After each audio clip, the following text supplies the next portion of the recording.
আজকে আমি যাচ্ছি বাগনান বাবির জন্য খাতা কেনার জন্য। আর এই কুর্তিটা দেখতে পাচ্ছ, এটা 15 বছর আগেকার কুর্তি।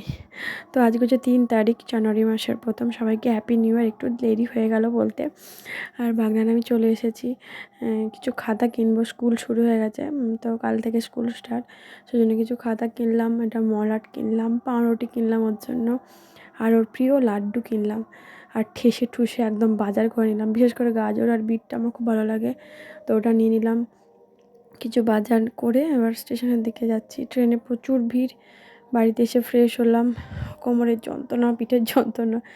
তারপরে শুরু হলো রান্না বান্না। সরু চাকলি করেছিলাম আজকে একটু, সবারই খাওয়া হলো। খেয়ে দিয়ে আর একটু কাজ আছে, যে বাবির বইগুলো সব মলাট করলাম। 10টা খাতা, 10টা বই, কোমর ধরে গেল মলাট করতে করতে। আর ওর বাবা নাম লিখলো। তো আজকের মতন ভিডিওটা এখানেই শেষ। টাটা, বাই বাই, সবাই ভালো থেকো।